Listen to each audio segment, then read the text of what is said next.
성경 말씀 요한복음 8장 11절입니다.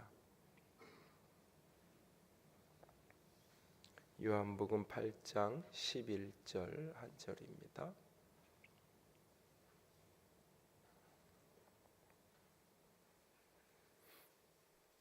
(8장 11절) 말씀 다 함께 읽겠습니다. 대답하되 주여 없나이다. 예수께서 이르시되 나도 너를 정죄하지 아니하노니 가서 다시는 죄를 범하지 말라 하시니라. 아멘. 예수님께서 감난사 노력하는 그 길목에 아침에 성전으로 들어오시는데 사람들이 예수님께로 나오게 되고, 그 과정 속에서 8장 3절에 보면 서기관과 바리새인들이 음행 중에 잡힌 여자를 끌고 예수님께로 오게 되어집니다. 그러면서 예수님께 묻죠. 선생님, 이 가늠하다 현장에서 이 여자가 잡혔는데 모세의 율법은 이 여자를 돌로 치라 명했는데 선생님은 어떻게 하시겠습니까? 라고 예수님께 묻습니다. 6절에 보니까 그렇게 말한 이유를 해설해 주는데, 그것은 고발할 조건을 얻고 싶어서 예수님을 시험하는 거다라고 말씀합니다. 만약에 예수님께서 율법대로 이 여인을 돌로 치라라고 이야기했다면 예수님께서 특별히 당시에 가난하고 소외되어 고통받는 이들의 편이 되어주고 그들을 이렇게 늘 함께했던 그런 모습과 관련해서 저거 아니네, 가짜네라고 하는 논란에 휩싸이게 될 것이고, 만약에 이 여자를 그냥 용서하라라고 이야기하면 지금 이야기한 대로 율법에 어긋나는 그런 장면이 됩니다. 그런데 여기서 우리가 생각을 해야 될 게 무엇이냐면, 만약에 예수님께서 율법에 이런 여자 돌로 치라 그랬습니다. 당신 생각은 어떻습니까? 라고 물을 때 예수님이 그냥 무심코 율법에 그렇게 얘기했으면 율법대로 해라. 만약에 그것이 왜 문제가 되는가? 왜 그것이 논란거리가 될 수 있는가? 그러니까 당시의 모든 사회는 그 율법을 기준으로 살아가는 거예요. 요즘 말로 이야기하면 법에서 이런 일이 드러나면 법에서 벌주라고 그랬으니까 법대로 하세요. 이게 왜 예수님에게 시험거리가 될 수 있는지, 법은 그렇게 있는데 예수님 만약에 용서해 줘라 라고 이야기하면 법이 이런데 왜 그 사람만 특별하게 따로 그렇게 용서해 주라고 이야기합니까? 라고 분명히 논란거리, 질문거리가 될 수 있겠지만, 법이 그래서 법대로 하라고 예수님이 이야기 그냥 그렇게 하라고. 그게 왜 이게 논란거리가, 특별히 가늠하다 잡힌 사람인데, 음행 중에 잡힌 사람인데, 현행범인데 그것도. 그러니까 누가 봐도 이렇게 피상적으로 본문을 읽으면 누가 봐도 간음해서 현장에 잡힌 사람을 법대로 처벌을 하라고 그랬는데, 어떤 사람들이 예수님이 사랑도 없고, 사랑이 있다면 간음하다 현장에서 잡힌 사람도 무조건 용서해주고 포용해주고 품어주는 게 과연 그러면 사랑인가? 그럼 어떤 사람도 그러면 이제 이런 간음을 했어도 그렇게 용서를 무조건 해야 된다면, 더한 죄를 짓거나 어떤 죄를 지었어도 예수님은 다 용서해 주어야 되는 건가? 사실은 이 본문은 논란거리가 될 수 있어요. 근데 왜 이게 시험이 될 수 있느냐? 당시의 배경이나 상황을 조금 더 들여다봐야 됩니다. 어제도 그저께도 잠깐 말씀드렸던 것처럼 당시 사회의 여성의 지위를 생각을 해야 돼요. 간음이라는 것, 더군다나 3절에 보면 음행 중에 잡힌 여자를 끌고 왔다라고 말하고 있고, 4절에는 예수님 선생님 이 여자가 간음하다 현장에서 잡혔습니다라고 이야기해요. 그 남자는 어디가 있는 거예요? 현장에서 잡혔다라고 이야기하면 여자가 혼자 있는데 어떻게 현장에서, 이 간음이라는 것, 혼자 그냥 옷 안 입고 벌거벗고 있다고 해서 이 사람 간음했어 라고 말할 수 없잖아요. 혼자 있었다면. 혼자 있었던 장소가 어디라도 이렇게 풍기물란 이런 죄는 갖다가 잡아가지고 말할 수 있겠지만, 이게 죄가 되려면 결국 두 사람이 같이 있어야 되는 거잖아요. 음행이고 간음이고 간음하다 현장에 잡혔습니다라고 얘기하면 둘이 같이 있어야 되는 거예요. 그리고 당시 사회에서 그 여자가 주도적으로 남자를 취할 수 있다. 여자가 주도적으로 남자를 취해서 뭔가 이렇게 성적인 욕구를 취하고 내가 이 남자 저 남자 그럴 수 있다라고 하는 개념은 상상조차 불가능한 시대. 이 시대성 자체가 그러니까 창세기에 이 보디발의 아내가 요셉을 유혹하는 그 보디발의 아내의 그 권력과 그 남편이 무소부지의 권력을 행사하는 그 권력의 울타리 속에서 그 여인이 무소부지의 권력을 취하면서 그 힘으로 자기 휘하에 있는 자기 집에 노예로 끌려온 종을 유혹하고 있는 그 풍경, 이것도 사실은 일반적인 상황이 아닌 풍경인데 이 복음, 이 성경 시대, 예수님 시대에 그런 어떤 주종 관계도 아니고 절대 권력을 가진 사람의 부인이어서 그 집에 있는 종을, 노예를 자기가 유혹하는 그런 풍경도 아닌 일반적인 여인이 일반적인 남자를 유혹을 해가지고 간음이 되려면 이것이 둘 중에 하나가 유부녀이든 유부남이든지 이런 스토리가 전개되어야 되는데 이것이 과연 가능한 스토리인가? 그러니까 이 사건 속에 여인이 주도적으로 간음하는, 주도적으로 이게 될 수가 없는 거예요. 그런 상황이 이 배경 속에 깔려 있어요. 그런데 남자는 어디에 갔는지 없어요. 추측컨대 이 상황은 여러 가지 상상을 해볼 수 있어요. 어쩌면 바리새인과 이 서기관이 그 남자를 뇌물을 주고 이렇게 일부러 이런 상황을 연출하게끔 만들어 놓고 내가 너는 빼줄게 하는 그런 어떤 모든 사건이 음모에 의해서 기획되었을 가능성이 있고, 적어도 그게 아니었다 할지라도 남자는 어떤 최소한의 힘, 그것이 인맥이든지 권력이든지 무엇이든지 그것이 있기 때문에 이 사람은 빠져나가는 거예요. 이 사람은 빠져나가 버린 거예요. 그리고 이 여인만 여기에 지금 서 있는 거예요. 이 한 여인만. 이 여인의 형편이 한편으로는 분명히 가늠마다 현장에서 잡혀온 비난받을 만한 여인임에 틀림없지만 동시에 이 여인의 처지가 그만큼 곤궁한 처지, 그렇게 짓밟혀야 되고 고통받을 그 곤궁한 처지에 놓여 있는 한 사람의 모습인 거예요. 지금 그런 어떤 풍경이 전개되는 상황 속에서 지금 이런 질문이 오가게 되는 거예요. 과연 이 여인이 주도적으로 이 일을 행한 가해자여 능동적으로 간음을 행한 사람이 아닌데, 그러니까 요즘에도 뭐 미투 운동 이런 것들이 이렇게 나오면서 피해자였던 자신의 상황을 이렇게 노출시키고 고발한 사람들을 가리켜서 같이 놀아나 놓고 자기도 목적이 있으니까 자기도 뭔가 그 남자를 가까이 함으로 뭔가 원하는 걸 취하고 그 감독하고 관계를 맺으면 뭔가 원하는 걸 취하고 자기도 목적이 있어서 그렇게 해놓고 그 목적대로 뭔가 되지 않으니까 저런 일이 벌어지는 거 아니냐, 이런 식의 이야기들이 만들어져서 오히려 피해자가 더 고통받는 그런 어떤 풍경들, 이야기들이 전개가 되잖아요. 하물며 이 시대 속에서 이 여인의 처지, 이 여인의 위치는 지금 분명히 도덕적으로는 비난받아야 되고 정죄받을 만한 모습이 있어요. 분명히 있어요. 그러나 그 무게만큼, 아니 그보다 더하게 이 여인의 처지가 그만큼의 곤궁한 처지, 형편, 그런 비참한 인생을 살아가고 있는 비참한 자리에 이 여인이 지금 놓여 있는 거예요. 그 풍경 속에서 지금 데리고 와서 묻고 있는, 어떻게 하는 게 좋겠습니까? 라고 묻고 있는 상황이에요. 이런 상황 속에서 예수님께서 무엇이라고 답해야 되는지, 법대로 해라, 율법대로 해라, 어떻게 저런 사람에게 저렇게 매정할 수 있을까?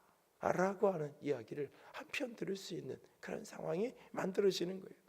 그때 예수님이 아무 말씀하지 않으시고 몸을 굽혀 손가락을 땅에 쓰시죠. 성경에서 유일하게 예수님이 글을 쓰는 장면인데 손가락으로 땅에 글을 씁니다. 무엇이라고 썼는지 내용은 가르쳐 주지 않습니다. 그들이 묻기를 맞이 아니하니라. 더 이상 사람들이 묻지 않죠.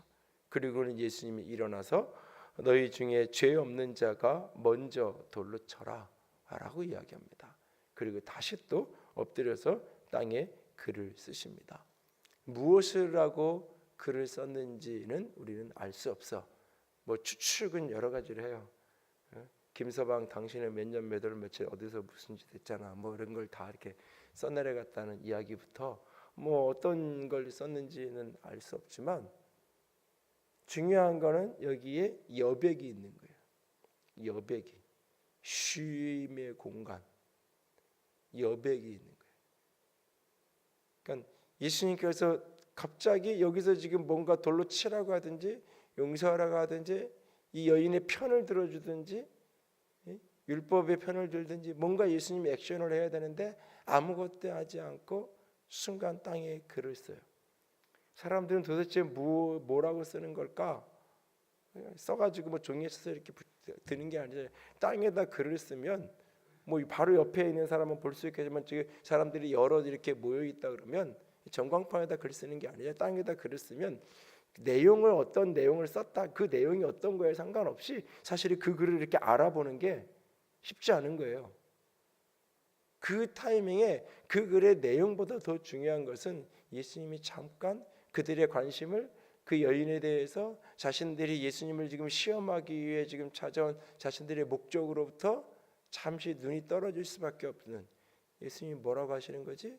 왜 저런 행동을 하시는 것이? 예수님에게 집중해요. 그리고는 일어나셔서 너희 중에 죄 없는 사람이 돌로 쳐라. 그리고는 다시 예수님이 글을 써내려가요. 무슨 글인지 몰라요. 사람들은 그 여백 속에서 자신을 보게 되는 거예요. 자기 자신을 들여다보게 되는 거예요. 자기 자신을. 나도 돌에 맞아 죽을 수밖에 없는 처지인데 나도 저 여인처럼 누군가 힘 있는 사람에 의해서 그것이 남성과 여성의 그 관계 속에서의 힘이든지 권력 관계에서의 힘이 어떤 거든지 나도 저렇게 짓밟힐 수 있는데 나도 저렇게 죄를 지을 수 있는 사람인데 나도 저런 죄를 지었었는데 라고 하는 의미 위에 그것뿐만 아니라 나도 저렇게 힘없이 짓밟힐 때가 있었는데 그것이 성적인 육체적인 짓밟힘이 아니어도 경제적으로 내가 좀 돈이 없다는 이유 때문에 나도 저렇게 누군가에게 이용당하고 누군가에게 짓밟힐 때가 있었는데 나도 의뢰 위치에서 너무나 고통스럽고 힘든 시절이 있었는데 내가 지금 조금 나아졌다고 아니 그냥 무리 속에 군중 속에서 그냥 내가 이렇게 소리치고 있는 자기 자신의 풍경 이게 나도 옛날에 저런 비슷한 죄를 졌었는데 라고 하는 그 죄책감 양심의 가책을 느꼈다고 할 때 그 양심의 가책의 핵심 포인트는 나도 간음을 한 적이 있는데 나도 음행을 한 적이 있었는데 그때 나도 안 걸렸으니까 망정이지 걸렸으면 나도 저렇게 됐을 텐데 그런 의미의 동질감으로서의 양심의 가책이 아니에요. 그보다 더 넓은 개념이에요. 만약에 그 부분만이었다면 여기에 사람들이 다 떠날 수 없어요. 그 무리 속에 있었던 수많은 사람들이 그 가책이 그 동일하게 느끼는 어떤 사람도 분명히 그 속에 있었겠지만 더 깊은 것은 더 많이 느끼는 가책감은 나도 힘이 없다는 이유 때문에 나도 여자라는 이유 때문에 나도 가난하다는 이유 때문에 나도 어리다라는 이유 때문에 나도 내가 물건을 팔아먹어야 될 의뢰 위치이기 때문에 나도 무엇인가 힘없는 처지에 있기 때문에 억울하게 뭔가 변명 한번 해보지 못하고 분명히 이 상황 속에 남자와 둘이 같이 벌을 받고 같이 지금 이 위기에 빠져 있었다면 뭔가 이유가 있을 텐데 강제로 그 남자에게서 끌려간 걸 수도 있고 뭔가 할 말이 있을 텐데 아무도 그 말을 들어주지 않고 아무 말도 할 수 없는 저 곤궁한 처지 나도 그런 때가 있었는데 지금 내가 뭐 하는 거지? 입장이 좀 바뀌었다고? 남의 일이라고? 내가 이렇게 쉽게 돌을 던져라고 하고 쉽게 욕을 하고 손쉽게 비난을 하고 이러고 있나? 자기 자신을 돌아볼 수 있는 그 여백의 침묵의 시간 속에 메시지는 단 한마디예요. 너희 중에 죄 없는 자는 돌로 쳐라. 그리고는 자기 자신을 돌아보게 하는 거예요. 그래서 저는 여기서 예수님이 무엇인가 그 사람들의 죄의 목록을 썼다고 생각하지 않아요. 그저 생각할 수 있는 한두 단어. 어쩌면 사랑과 정의, 어쩌면 헤세드의 긍휼, 그러니까 한두 단어를 썼을 것으로 추측하고 상상을 해보지 그 목록을 다 쓰지 않았을 거예요. 스스로 자기 자신을 돌아보도록, 스스로. 누군가 이렇게 목록 몇 년치 썼어도 증거 있냐고, 비디오 카메라가 있고 뭐 이런 게 아니에요. 당신 무슨 증거 있냐? 지금 예수님을 시험하려고 온 사람이, 예수님의 권위를 인정하고 예수님이 하나님이셔서 나의 비밀을 모든 것을 다 알고 그런 걸 전폭적으로 인정하는 사람들이 있는 게 아니잖아요. 거기 몇 년 며칠만치 마이크에 썼다면 오히려 논쟁, 내가 언제 그랬냐고 증거대 보라고, 그러면서 더 막 아마 펄쩍펄쩍 뛰면서 오히려 찔리는 사람이 더 이렇게 뭐라 그러고 야단치고 잘못한 사람이 오히려 더 소리치는 것처럼 오히려 더 막 그러면서 이 여자랑 같이 전함, 예수도 갇힌 편이라고 같이 그냥 돌을 던져 죽여버려야 된다. 어쩌면 그랬을 거예요. 예수님은 침묵 속에 자기 자신을 돌아보도록, 침묵 속에 스스로를 사고하도록, 스스로를 들여다보도록, 자신의 형편을, 그러니까 이 여인과 자기 자신을 동질화하도록 예수님이 생각을 전환시켜줍니다. 저 여인의 처지를 자기 이미지를 자기화하도록, 이게 동일하게 나도 똑같이 간음을 했던 경험이 있기 때문에 그런 사람이 있겠지만 그것보다 더 많은 경우가 있는 거예요. 이 여인의 지금 형편이, 이 본문이 지금 가져다 주는 게, 이걸 단순한 음행의 사건, 이 여인을 아주 뭐 우리가 쉽게 꽃뱀 것 같은 그런 어떤 여인, 그런 식으로 이 여인을 오해하면 안 돼요. 당시의 풍경과 상황이 그렇게 스스로를 들여다보도록 던져주고 있는 거예요. 그러자 한 사람이 조용히 들었던 돌을 놓고 어떤 한 사람이 떠나가는 거예요. 특별히 나이 많은 사람부터. 표현이 재밌어요. 양심의 가책을 느끼는데 어른으로 시작하여 젊은이까지 하나씩. 나이가 든다는 것 장점 중에 하나가 뭐냐면 자기 자신을 돌아보며 반성적 능력, 사고 능력이 튀어나오는 게 어른이에요. 어른이 어른답다고 이야기하는 표현의 핵심은 자기를 돌아볼 줄 아는 반성적인 능력이 자라가는 거예요. 인생의 연륜의 깊이만큼 그것이 생기고 타인에 대한 공감 능력이 확장되는, 그것이 어른이 되는 거예요. 그러니까 어른이 객관적인 나이는, 물리적인 육체적인 나이는 먹었는데 어른이 되지 못한 사람이 바로 어떤 사람이냐? 반성적인 능력이 없는 거예요. 자기 자신을 들여다볼 줄 모르는 거예요. 타인과의 인생의 수많은 경험을 하면서 그 축적된 경험 속에 타인의 고통과 아픔을 이해하고 공감하는 능력이 올라가야 되는데, 나이가 들어도 여전히 자기밖에 모르고 나이가 들어도 여전히 자기 자신을 볼 줄 모르는 형편이 됐을 때 어린아이라고 여기는 거예요. 애들은 다른 사람 형편이 생각되지 않는 거예요. 어린아이는 다른 사람을 공감할 줄 모르는 게 정상인 거예요.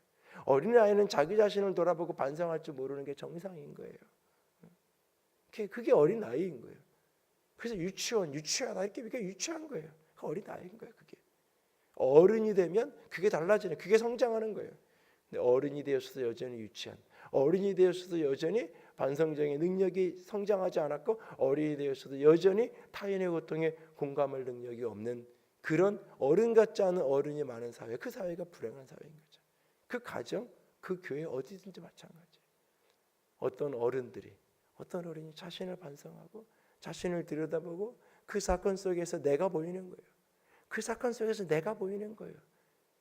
스스로 사과하면서 이 내면에서. 그러면서 한 사람이 떠나가요. 하나씩이라고 말해요. 본문에 우르르 선동해서 그러지 말고 우리 가자, 이게 아니에요. 선동해서 끌려가는 게 아니야. 한 사람이 스스로 자기 자신을 반성적으로 들여다보기 시작하는 거예요. 그러면서 한 사람이 떠나가는 거예요. 그리고 예수님은 여인에게도 물어요. 그 여인에게도 스스로 반성할 수 있도록, 스스로 자신의 처지를 돌아볼 수 있도록, 너를 정죄하던 사람이, 고발하던 자가 어디 있느냐? 너를 정죄한 자가 없느냐? 예, 없습니다. 주님 다 갔습니다. 주님은 그에게 말해요. 나도 너를 정죄하지 않을 거다. 다시는 죄를 범하지 말라. 아, 위기를 잘 넘겼어. 이거는 그 남자 때문에, 그 나쁜 놈 때문에 내가 함정에 빠진 거야. 아, 예수님이 그래서 내 편이 들어줘서 위기가 잘 넘겼네? 아니에요. 그럼에도 불구하고 내가 짓밟힌 사람이고 내가 억울한 사람이지만 그럼에도 불구하고 거기에 내 죄가 있는 거예요. 나만, 상대방만 100% 잘못했고 나는 아무런 잘못이 없고 나는 100% 억울하기만 한 사람이 아니에요. 나는 100% 억울하기만 한 사람이 아니에요. 나에게도 죄가 있어요. 나에게도 잘못한 부분이 있어요. 그걸 돌아보고 그걸 반성하고, 그래, 다시는 내가 이러지 말아야지. 다시는 내가 이렇게 살지 말아야지. 나에게도 내 목적을 성취하기 위해서, 내가 짓밟히기만 한 것이 아니라 나의 어떤 목적을 성취하기 위해서, 그것이 성공이든 돈이든 인기든 명예든 무엇인가 나의 목적을 성취하기 위해서 나도 저 사람을 이용한 부분이 있었지. 그것을 주님이 죄라고 말씀하시는 거지. 스스로를 돌아보도록, 이 여인에게도 스스로를 반성하고 삶을 다시 세워가도록 예수님이 도전하는 거예요. 오늘 이 이야기 속에서 나도 너를 정죄하지 않는다, 이 본문, 이 가늠하다 현장에 잡힌 이 여인의 모습 속에서 중요하게 이 스토리 속에서 저와 여러분이 자신을 돌아보는 능력이 나는 얼마나 있는지, 자신을 돌아보는, 수많은 사건 사고 속에서 얼마나 그 속에서 반성적인 능력을 가지고 그것을 돌아보는지, 그리고 수많은 인생의 스토리 속에서 짓밟혀야 만한 공공한 처지에 있는 사람들에 대해서 얼마나 나는 공감적인 능력을 나는 가지고 있는지, 너무 쉽게 흥분하고, 과거에는 신문의 행간을 읽어야 된다 그랬죠. 오래전에 신문이 주 정보매체, 신문의 행간, 그 글과 그 줄과 줄 사이에 기자가 뭔가 하고 싶은 다 말할 수 없는 행간에 있는 이야기를 읽어내야만 된다고 이야기했던 것처럼, 오늘날도 방송 보도든 여러 가지 인터넷에 떠도는 수많은 이야기든 반성적인 능력이 있어야 돼. 특별히 그리스도인들이 요즘에 선거철이 되고 남북관계가 막 이러면서 수많은 위원분들이 만들어져, 그것이 특별히 기독교인들을 중심으로, 특별히 장로님들이나 목사님들이 교회에 좀 연배가 좀 되시는 분들 중심으로 막 근거도 없는 카톡들이 막 돌아다니고, 그런 정보들에 흥분해서 그걸 또 퍼날르고, 교인들이 그런 식의 이야기들이 팽배한 분위기 속에서 끊임없이 잠깐 흥분을 못 치고 행간을 읽어보고 행간을 들여다보고, 정상회담하고 뭐 이러다니까 일부는 우리나라가 지금 공산주의가 될 거고 공산화가 될 거고 막 떠들고, 그런 식으로 설교했던 메시지들을 교인들이 퍼날르고, 뭐 우리 교회는 이런 얘기를 내가 자꾸 하니까 이제 본인만 보고 끝내고 웬만하면 교인들한테는 안 들리는데, 그런 식의 이야기들이 이렇게 저렇게 돌아다니. 근데 끊임없이 그 속에서 이렇게 반성적으로 들여다보고 신문의 행간을, 이야기의 행간을 보고, 그런 게 필요한데 문자 하나, 신문 하나, 근거도 없는 하나 보고는 막 흥분해서 이야기하고, 그걸 되게 소문에 소문을 만들어내고, 아니요. 우리가 끊임없이 자신을 들여다볼 줄 아는, 그리고 타인에 대한 공감의 능력을 키워갈 줄 아는, 죄는 죄로 심판받아야 돼요. 예수님이 이 여인에게 죄 없다고 말하지 않아요. 다시는 죄를 범하지 말아라 라고. 죄는 죄예요. 아무리 약자였어도, 아무리 짓밟혔어도, 아무리 억울한 거여도, 아무리 어쩔 수 없어도 그것이 죄는 죄인 거예요. 그것에 대해서 약화시키지 않아요. 그것에 대해서 분명히 주님은 책망하시고 그 책임을 감당해야 되고 그 값을 치르겠다고는 하세요. 그러나 불필요하게 그 이상의 자신이 잘못한 만큼의 그 짐을 지고 살아가야 되는 이상의 짐, 아니 그것조차도 때로는 예수님이 감당해 가시는, 십자가의 용서와 회복은 그 모든 정죄까지 짊어지고 가시는 게 십자가잖아요. 오늘 예수님이 잠시 멈춰서 땅에서 글을 쓰셨던 그 풍경, 너희 중에 죄 없는 자가 돌로 치라고 하시고 또다시 그러시던 그 풍경, 어른부터 젊은이들까지 한 사람 한 사람 자신을 돌아보며 돌을 내려놓고 떠나갔던 그 풍경을 떠올리며 나는 얼마나 내 자신을 들여다보는가. 수많은 사건과 스토리와 이야기들 속에서 얼마나 끊임없이 나를 반성적으로 돌아보는가.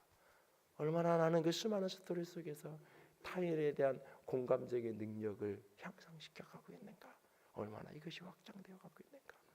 스스로를 돌아보고 스스로를 더 건강하게 세워갈 수 있는, 그래서 저 여러분들이 물리학적으로 나이를 먹는 만큼 어른이 되어줄 수 있는, 그렇게 끊임없이 나를 돌아보고 공감할 수 있는 그 어른다운 어른이 내가 되면 내 가정도 내 교회도 그런 사람들이 늘어나면 늘어날수록, 그런 사람이 정치 경제 사회의 리더십의 자리에 많이 진출하면 진출할수록 이 사회는 어른스러운 사회, 진리를 세우면서도 포용과 함께 갈 수 있는 그런 성숙한 사회로 이 땅에 수많은 공동체들이 세워져 가게 될 것입니다. 그 하나님을 바라보면서 오늘도 이 스토리 속에서 우리 자신들을 끊임없이 들여다볼 수 있기를 주님의 이름으로 부탁을 드립니다. 기도합니다.